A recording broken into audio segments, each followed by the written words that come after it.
4 April ते 8 एप्रिलपर्यंत अखिल भारतीय विश्व गायत्री परिवार शांतिकुंज हरिद्वार येथून भारत भ्रमण करत गडचिरोली जिल्ह्यात तसेच एटापल्ली भामरागड सारख्या अतिदुर्गम तालुक्यात ज्योती कलश यात्रेचं भाविकांनी जल्लोषात स्वागत करून दर्शन घेतलं।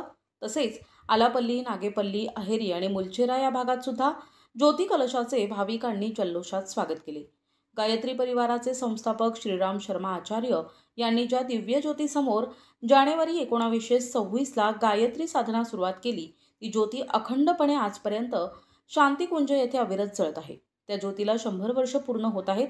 तसेच गुरुदेवांच्या साधनेला 100 वर्ष पूर्ण होत आहे आणि परमवंदनीय माताजी भगवती देवी शर्मा यांची जन्मशताब्दी असे तिहेरी संगमचे योग साधून ज्योती कलश यात्रेचे भारत भ्रमण करून गुरुदेवांनी वेगवेगळ्या विषयावर लिहिलेल्या 3200 पुस्तकांचे प्रसाद रूपात वितरण करून समाजाला व्यसनमुक्त करणे आणि पर्यावरण संवर्धन करणे याचे संदेश प्रत्येक गावापर्यंत पोहोचवून देशात वैचारिक क्रांती घडविण्याचे अखिल विश्व गायत्री परिवाराचे या अभियानाचे एकमेव उद्देश आहे।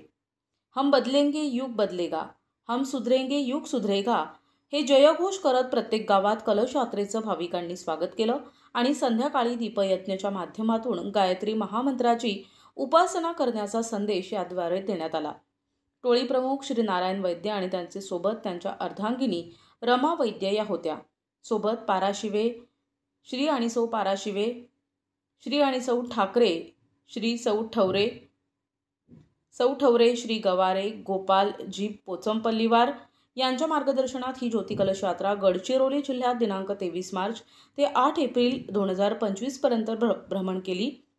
तालुकास्थानी संपूर्ण ठिकाणी माहिती पोहोचवण्याची जबाबदारी गायत्री परिवार प्रमुख जिल्हा सहसमन्वयक संतोष भुरसे एटापल्ली यांनी पार पडली।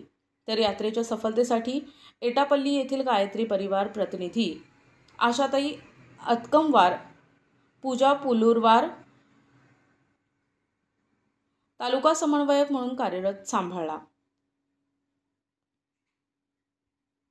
कार्यक्रमाच्या यशस्वीतेसाठी सहकार्य करून या सर्वांनी अभियानात मोलाचा वाटा दिला। प्रतिनिधी शंकर मुत्तेलवार, NTV न्यूज मराठी, अहेरी, गडचिरोली।